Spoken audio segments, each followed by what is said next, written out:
Emily had always dreamed of becoming a medical professional. After finishing the ninth grade, she applied to a medical college, thrilled by the idea of both studying medicine and living in a dormitory. The dorm felt like an escape, a promise of a better life. Back home, well, home was tough. She often thought about the past. Emily, clean up this mess immediately, her mother Linda had commanded her one day when she was only 10. Mom, I'm doing my homework, Emily had replied timidly. Do it later. I want the house clean, Linda snapped. But I mopped the floors yesterday, Emily protested. Then you'll mop them again today, came her mother's sharp reply. Quickly, Emily would dust, sweep, and mop, rushing to finish before sitting back down at her books. Her mother, meanwhile, would announce, I'm heading to Grace's. I'll be back later. There's broth on the stove. Finish the soup. And off she'd go. Emily, ever obedient, would complete her homework and prepare the soup before her mother returned, just in time to change into her elegant housecoat and greet Daniel, Emily's father. I made everything just for you, Linda would coo to him. Your favorite soup, and I picked up some fresh rolls to go with it. Thank you, darling, Daniel would reply warmly. For a few years, this routine continued. Emily's skills in the kitchen grew. Soon, she was not only making soups, but also simple dishes like mashed potatoes with meat or baked fish. Any resistance to these chores was met with a stinging slap. As for fun or free time, Emily didn't have much of that. Chores, homework, and more chores filled her days. Once, she'd expressed a desire to join a crafting club at school. The girls there learned embroidery and beadwork, but Linda had scoffed at the idea. What a waste of time, she'd said. It was Daniel who noticed his daughter's sadness one evening. How was school today? He asked as they sat at the dinner table. Emily hesitated, but then burst into tears. Sweetheart, what's wrong? He asked, alarmed. I want to join the crafting club, she confessed, but Mom says I don't need to, and it costs money. How much? He inquired. That's all? I'll talk to your mother. That evening, Daniel approached Linda. Emily doesn't go anywhere, Linda. She wants to join a nice little girls' club. Why are you against it? She's been getting bad grades, Linda countered. She should focus on school. Not everyone has to be a straight A student, Daniel reasoned. She's doing fine. Let her enjoy something. If her grades slip, we'll hire a tutor. But for now, let her go. Linda pursed her lips, but reluctantly agreed. Emily began attending the club, thrilled to finally have something that was just hers. She made sure to go straight after school, minimizing her mother's objections, and always finished her chores before Linda got home. Daniel said firmly, Linda, you need to get a job at the factory. Not happening, she replied with a scoff. It's not happening. It's necessary, he insisted. They give out apartments to those whose families work at the factory. They might give me one too. We're already in the top 10 on the waiting list. Get yourself a position, and we'll be good. Linda was honestly too lazy to work, but the idea of getting an apartment, that caught her attention. So she applied for a not-too-demanding position in the secretariat, typing and handling documents. The salary wasn't great, but at least the workday was only half day, and she could return home by 3. Emily had everything prepared and cleaned by then. You need to do everything at home, Linda would tell her daughter. Your father and I work, and you take care of the house. But I'm studying, Emily protested. Oh, what are you even learning? At this point, Emily had entered her teenage years, and she began to stand up for herself. I'm studying, she responded firmly. More than half the day, and then I still do my homework. You work until 1, and then it's all about hanging out with your friends. I still have the house to manage. You could at least cook, Linda would say. At one point, Linda even raised her hand to strike Emily, but Emily swiftly caught her wrist and, looking straight into her eyes, said, Touch me, and you'll regret it. Daniel had been working himself to the bone for years. No vacations, no breaks, taking on extra shifts. Finally, they were given a 3-room apartment. It was rare, but they managed to exchange their small 2-room place, which still had Daniel's mother registered. She lived in the village, though, and after the apartment was assigned, she was deregistered and moved back. The new apartment was nice, and they furnished it. A living room, Emily's room, and the parents' bedroom. Then the hard times began. The country had collapsed. At the factory, salaries were delayed. Daniel did his best, but more and more he stayed at home. Linda, though, stayed late at work, coming home later and later. Their arguments became more frequent. "You only work until 1, Daniel would say. "I've picked up extra shifts. At least we'll have some money. Emily needs clothes." "And where's the money? I paid off the debt and you rushed out to buy things for Emily." "I'll get paid soon and then we can buy it," Linda insisted. Daniel snapped, "I'll go and buy Emily's clothes myself." Meanwhile, Emily, who was no longer a little girl, could only laugh. "Dad, I've been cooking since I was 10, and cleaning. Mom just helps with the laundry." "Not always." "Then why are you silent?" Daniel asked, confused. "Why should I speak up?" Emily replied, "You've only started being home more often. Before, it was work late or go to the village to help Grandma, fix the house, or tend to the garden. Why bother you with my problems?" "Poor thing," Daniel said, hugging his daughter. From then on, Daniel began coming home earlier, and Emily's lessons stretched late into the evening. Linda and Daniel's conflicts escalated. "Either I cook or Emily does. You don't do anything around the house." "I'm tired from work," Linda would reply. "Emily finishes her schoolwork later than you, does her homework, and still takes care of the house. She doesn't have time for friends." "At least she does something productive, like knitting or embroidery," Linda retorted. "That's better than wasting time," Daniel said. "But you only work until 1, Emily pointed out. "Where do you go after that?" "I was at work. I took on extra shifts." Linda defended herself. "I checked. You weren't there. You left." "I went to see Grace," Linda admitted, "and she wasn't home either. Nothing happened. We just parted ways." "Stop exaggerating," Linda would snap. The arguments became louder, accusations flying, and Daniel would retreat to the living room to sleep. Emily was distressed by it all. Eventually, she moved into a dorm for her studies. By the time she turned 18, during her last year of college, she came home for the holidays. Daniel sat her down. "Emily, we're getting a divorce." "Yes, Emily, we're getting a divorce," Linda echoed. "We decided to privatize the apartment and sell it," Daniel continued. "We want to privatize it only in our names, mine and Linda's. I'll take most of the share, and you'll stay registered with me." "Okay," Emily said, feeling lost. She signed the papers, and soon she left to finish her studies. The apartment sold quickly. Great location, good renovation. Instead of the agreed-upon 2-bedroom apartment near the city center, Linda bought a large 1-bedroom apartment right in the center. Emily came to visit her. She had been invited. Her mother poured tea. A small, scruffy man in his underwear came out of the bedroom, glanced at Emily, and walked back in. "You can sleep on the couch in the kitchen tonight. We'll figure things out tomorrow," her mother said. "Who's that?"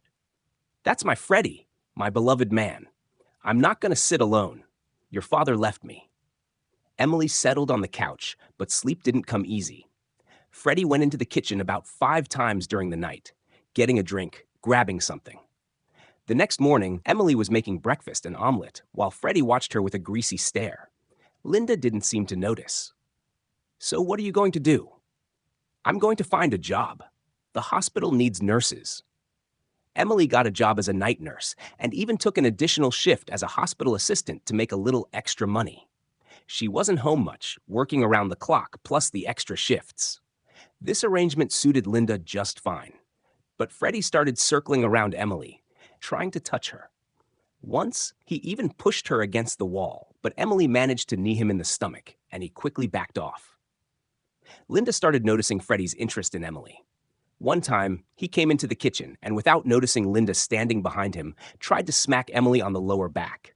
Emily hit him with a book, but Linda saw. "You," she yelled at her daughter. "All you can do is chase after men. Get out of the house." And she started throwing Emily's things out into the hallway. Freddie locked the raging wife in the bedroom, and Emily quickly gathered her belongings and went to sleep at work. Her father was staying with friends. His new studio apartment in a new building was almost ready. Emily cried. She couldn't get through to her father. On the street, she ran into a classmate. "What's wrong? Why are you in tears?" "I think I'll go to the village," Emily said.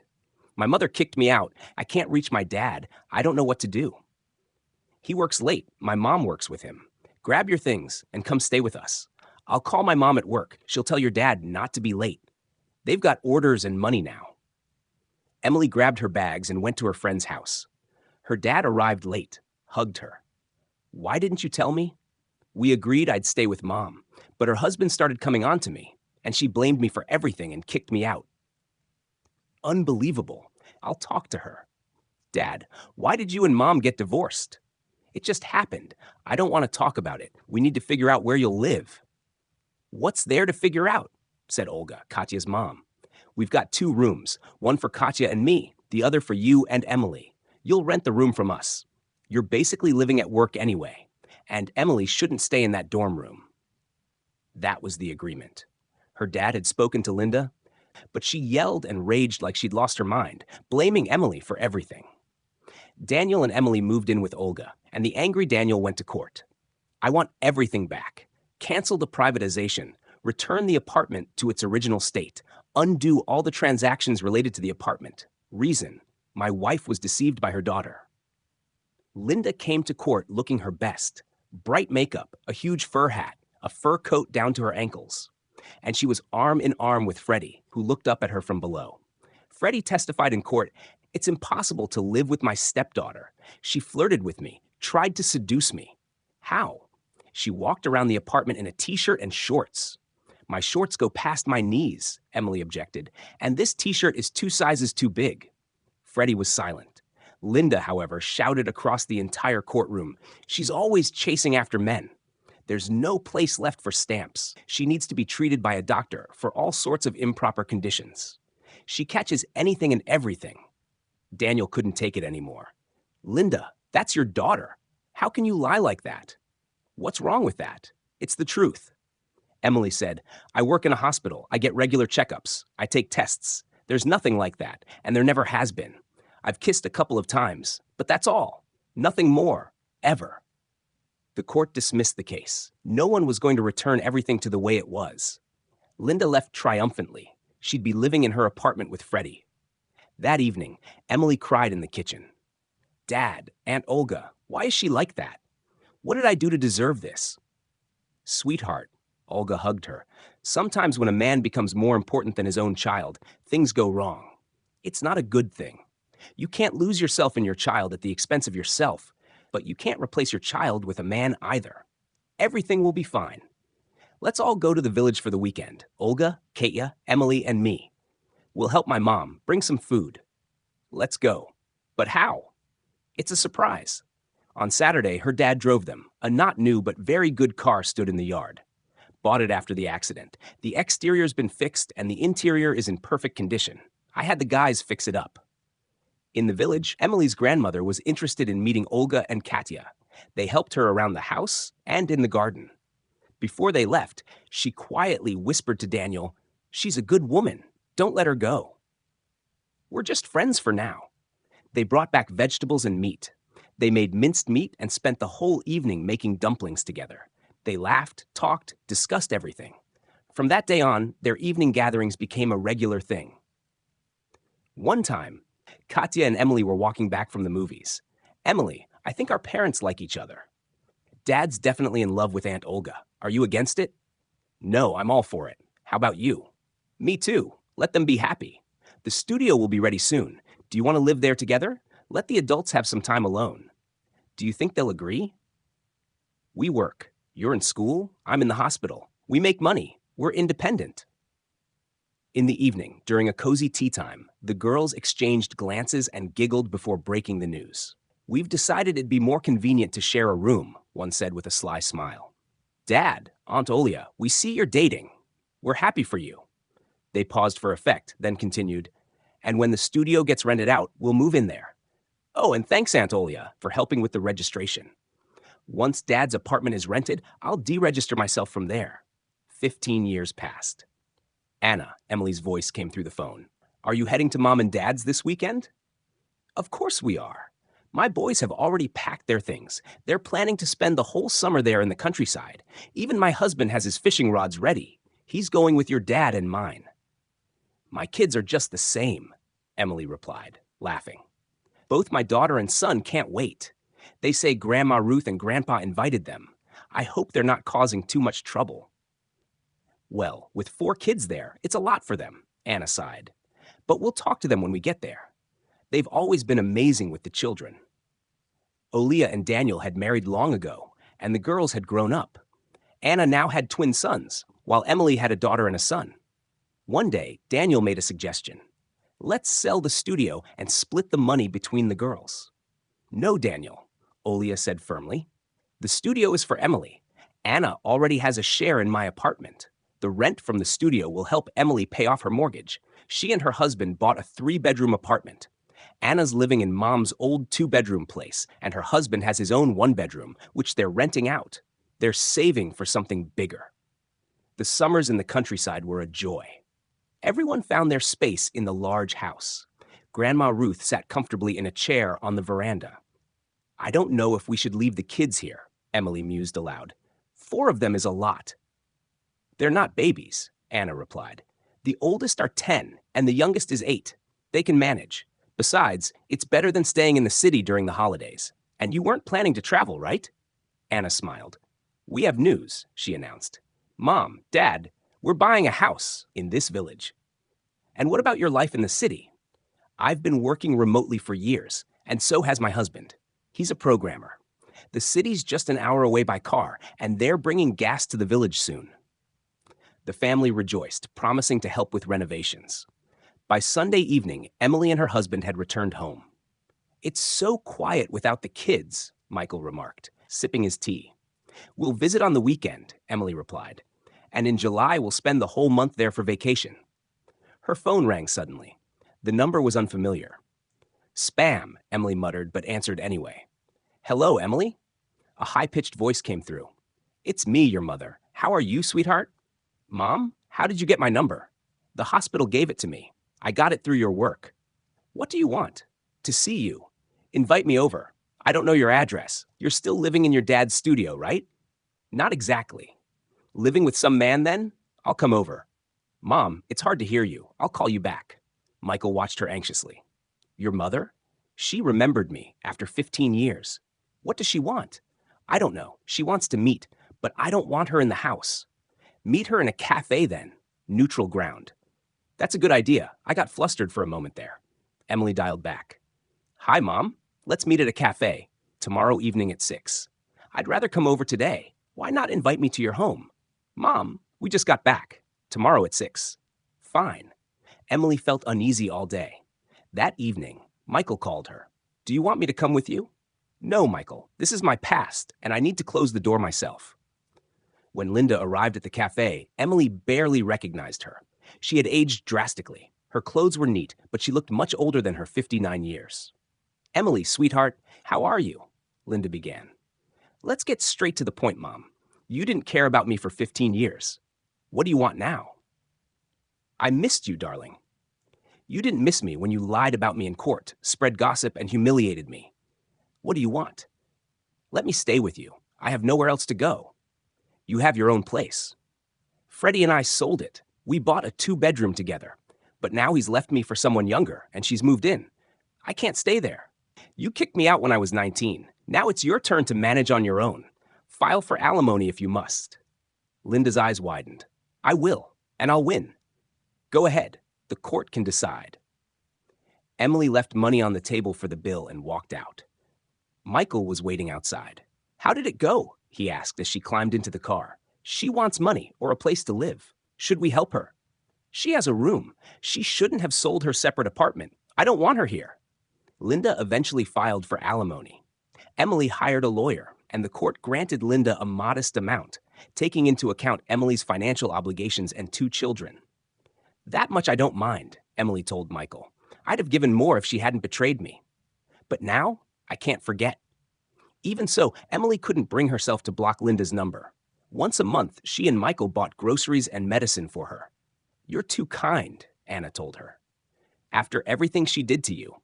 I'm not her, Emily replied softly. And I have you, Aunt Olia and Dad. I have a family. She's alone. I can't just abandon her completely. It wouldn't be human. I don't want to be like her. You're nothing like her, Anna said. Olia and Daniel shook their heads at Emily's kindness. But that was just who she was, a good soul. That's how the story ends, friends. Join the conversation below and share your thoughts on this story. If you found it captivating, share the link with your friends. And don't forget to subscribe to the channel so you never miss a new story that will make your heart race. Your support inspires us to create more tales. Take care and see you next time.